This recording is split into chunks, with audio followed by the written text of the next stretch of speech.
My brothers and sisters, I really hate to be this negative, but once again, in a long time, I haven't done this in a long time, but the Heels Advocate has officially quit this episode of Monday Night Raw again because it was honestly so horrendously bad that I couldn't sit here and endure it any longer.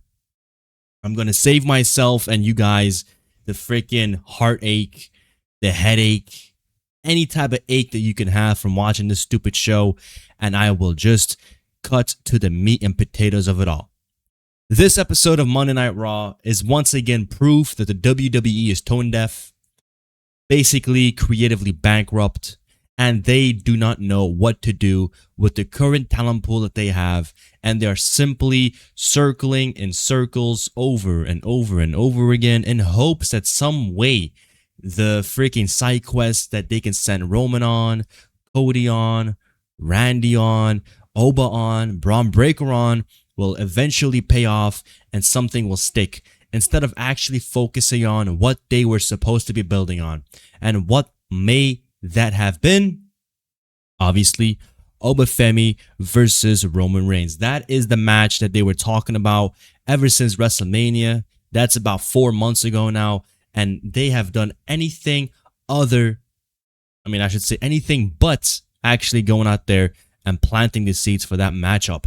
And so when Roman Reigns, the guy with the perfect eyes, the perfect beard, the perfect neck, perfect back, comes out and he's cutting his promo about acknowledging him, then I have only one question that I have to ask. Where the hell was Seth Rollins in this entire episode? He may come out on the last segment, but I really doubt it. And so now, without Seth Rollins in this freaking segment, Roman Reigns comes out and he says, I have done it without the help. I mean, he didn't say this, but this was basically insinuated that he did it all without the help of the Usos. And obviously there's one guy that can take major issue with that, and that is LA Knight. Yeah, so basically LA Knight comes out and he is talking about the fact that he is the guy that Roman Reigns shouldn't even dare to say that he beat him without the help of the Usos, because he didn't, right? If you guys remember 2023, 2022, whenever the hell they had their match at Crown Jewel, basically it was the same repeated storyline over and over again. Whoever is fighting Roman Reigns, they can't get over on him. Why? Because the lackeys, the Usos, are going to get involved, and that's exactly what they did at the time. And so now LA Knight is saying, you, Roman, are a fraud. And Roman is like, man, I'm a fraud. You are the fraud. You call yourself a superstar. Well, a real superstar doesn't wear Walmart watches. He wears this right here. This is a skeleton AP, right? I think MSRP roughly $350,000, bro. So he's wearing somebody's freaking house on his wrist. And so, that got to pop out of LA Knight.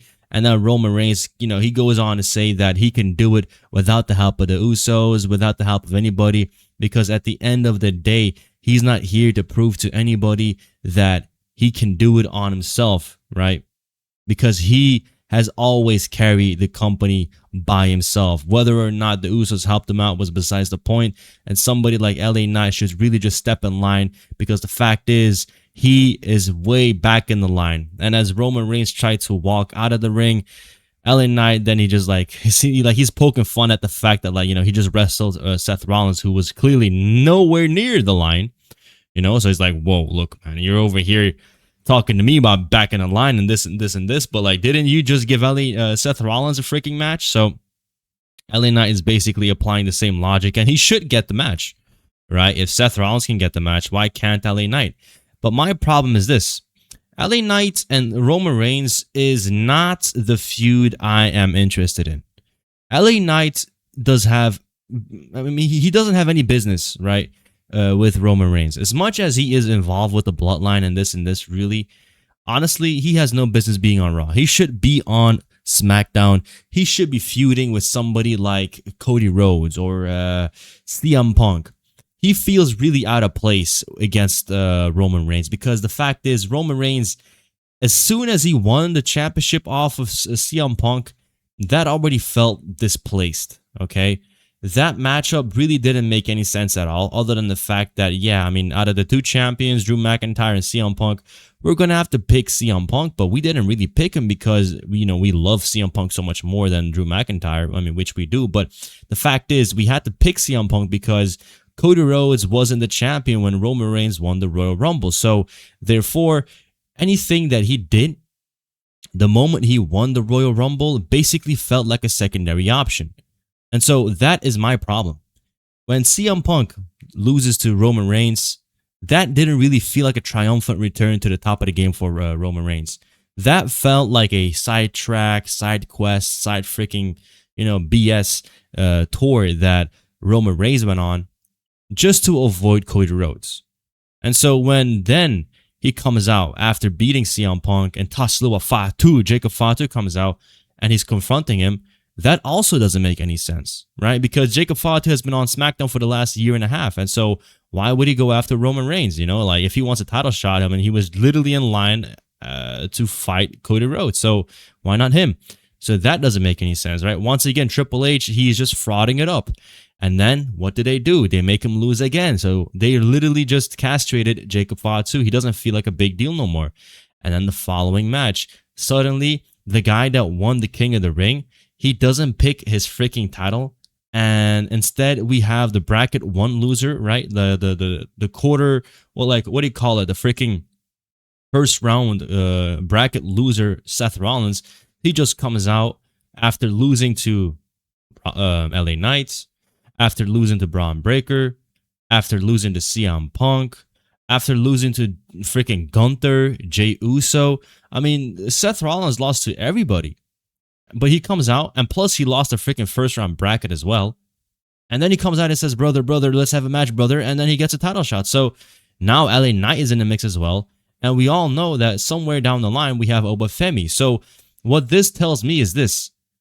They literally just gave LA Knight this title shot just so they can say they gave LA Knight a title shot. But they didn't give LA Knight a title shot under the circumstances that even put him in a position that he can win. Understand? This really feels like, oh my God, LA Knight, you mean like, you're still lingering around here as well. Here you go, man. Take this freaking BS filler title match that you're going to lose clean and just move on with your life, right? You're never going to win it. And so at this point, the only possibility that we have for LA Knight to become a champion is that maybe he's going to win the Money in the Bank and he's going to cash it in on CM Punk or Kevin Owens, whoever wins, or like whoever the WWE Undisputed Champion is. Because the fact is, if LA Knight goes out there and he loses clean to Roman Reigns, what makes you think they're going to let him, they're going to allow him to cash in the Money in the Bank and take the title off of Roman? It doesn't make any sense at all. So this in of itself signifies a demotion, in my opinion. So this, once again, is horrendous booking by Triple H. I can't stand it. LA Knight is really over right now, but it is not in the sense that he can do more than what the situation is giving him, right? It's not that LA Knight and Roman Reigns cannot be interesting. The fact is, they cannot be interesting right now. Just the same way that Cody Rhodes and Randy Orton wasn't interesting leading into WrestleMania, but in of itself, it could have been an interesting feud, but it wasn't. The same thing with Roman Reigns and Seth Rollins. That was supposed to be interesting as well, but that couldn't be interesting based off of the circumstances. I mean, this guy has been injured left and right, losing to everybody, and now suddenly, you want to have their last matchups against one another. Why? Because just, Rollins randomly walked out and said, let me have a title shot. So it's all about the circumstances. It's all about the lead up. It's all about the storyline that feeds into the match, right? You can't have Oba Femi versus Roman Reigns right now because I don't want to see it no more, right? You just ruined the momentum. It should have been Oba Femi, Brock, night 1. Oba wins, night 2, Roman Reigns, Oba Femi, and then Oba wins again. That is the, freaking rocket ship level push that we can give Oba that genuinely could make him a big deal, but we're not going to do that, right? I'm reading reports everywhere online that they want to make Oba Femi and Roman Reigns wrestle maybe the Royal Rumble or WrestleMania next year. What are we going to do? Stall? I don't get it at all. It doesn't make any sense. The following segment was Javon Evans defeating all ego Ethan Page. It was a good match, but like I said, in a lot of episodes of Monday Night Raw that I reviewed, these matches tend to go on for way too long for no reason at that as well, you know. So I miss the days where the matches would be 7 minutes, 6 minutes, 8 minutes, and then they would move on to a backstage segment or a brawl or, you know, a promo, you know. Like, there's just too many freaking matches going on these days, in my opinion. Now, we have the returning Big Cass.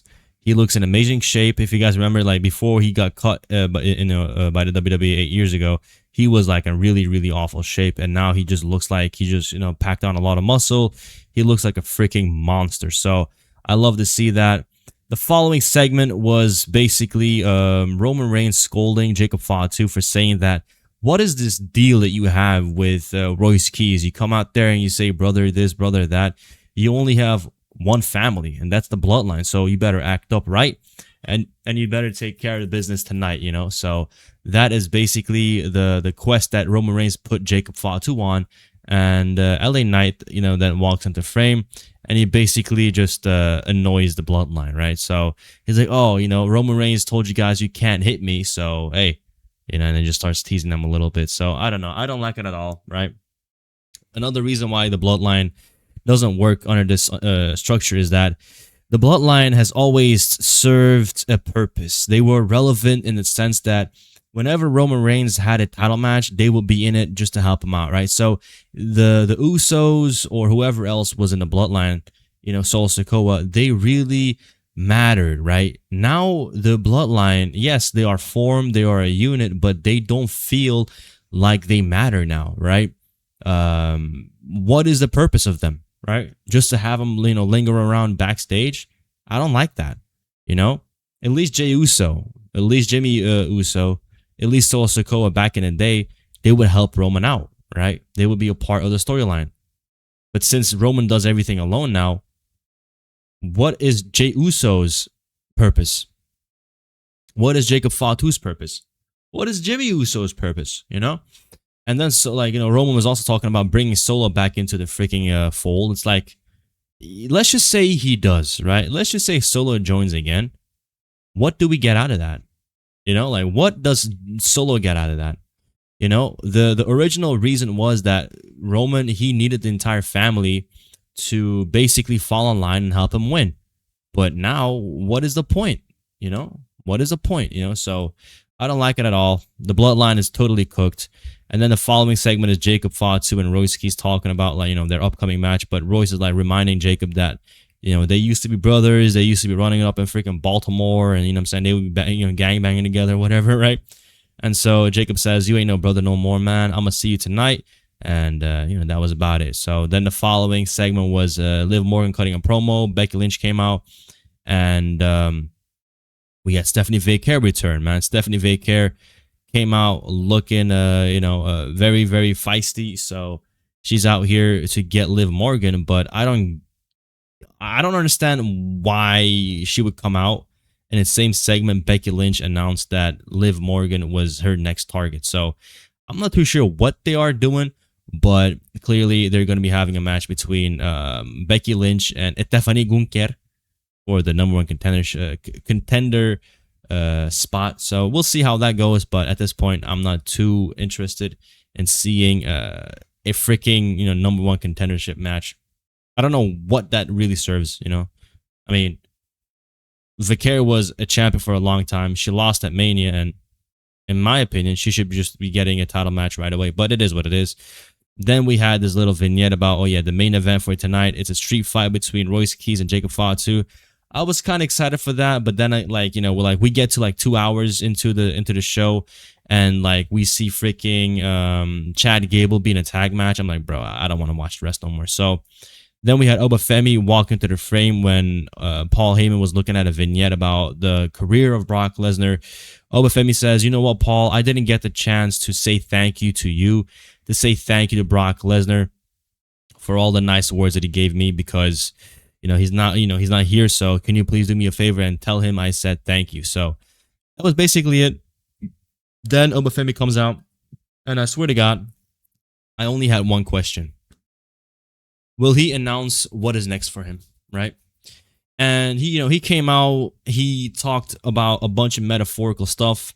He talked about swimming in the deep end and sink or swim and yada yada yada. The waves, I can conquer the waves, I can swim through the freaking blah. The freaking typical Oba Femi promo, right? And I don't understand it. I don't understand why he would be cutting this promo. It is useless. And so when he's walking back, the Vision's music hits, right? They were the next segment. And then we had a big face-off between Bron Breakker and Oba Femi. Like I said, if I were to know nothing about WWE and I just started watching after SummerSlam, I will be like, oh man, this is really fun. This is really cool.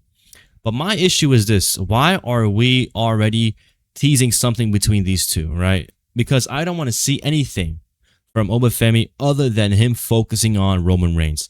I don't want to see anything from Bron Breakker other than him trying to reestablish himself. He should be going after CM Punk again, Seth Rollins again. I don't care if Seth Rollins beat him, bro. I don't really care at all. You know what I mean? Are you kidding me? So I get why they did this. I understand why, Bron Breakker had this face-off with Oba Femi, because Bron Breakker was supposed to be the guy that was the next big thing, that was supposed to be the guy that the WWE was going to push. And so there is a lot of envy. And that is a very intriguing storyline. But I don't understand how we can get to the spot when Oba Femi still hasn't picked his freaking championship match. He won the King of the Ring. It was supposed to be a title match at SummerSlam. He hasn't picked that yet. And then we have now LA Knight coming out, confronting Roman Reigns. And that is also something that LA Knight is not going to win. So we're just wasting time for LA Knight. We're wasting time for Oba Femi. We're wasting time for Bron Breakker because he's stuck in his freaking stupid tag team with the Vision.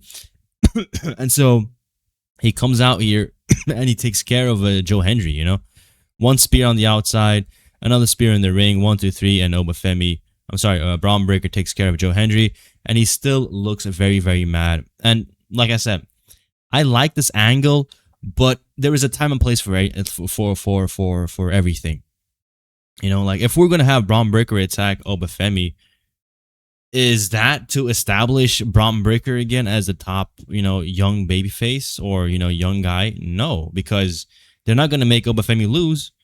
If anything, it's more likely that Bron Breakker is going to lose again. So why will we even do this segment, We were better off Bron Breakker crashing out, turning on the Vision, beating down Austin Theory, and just moving over to SmackDown and maybe hope that he can have better success on SmackDown. But instead, we're just having this guy linger around and, play third wheel to Maxie and Dookie and Austin Theory, So it's really, really bad.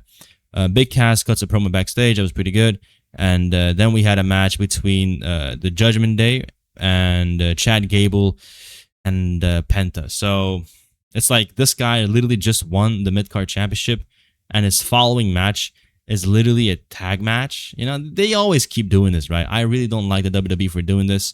And as soon as I checked the clock and I realized we were like 2 hours into the show and we were like halfway through this freaking tag match and we still had another street fight between Jacob Fatu and Royce Keys, I thought to myself, look, man, I can already tell you guys what's going to happen without knowing what's going to happen, right? I already know either LA Knight is going to return to the ring, cost Jacob Fatu the match. I already know maybe Solo Sikoa is going to get involved, or, the Usos are going to get involved. It's it's like something's going to happen. A dirty finish, a dirty win for either of the guys. I don't really care at all anyway, So this, like I said, bloodline thing has no impact on Roman Reigns, and that is my biggest problem, right? If the bloodline being united has no real impact on the way the main event picture goes, then why is everybody a lackey? I don't get it.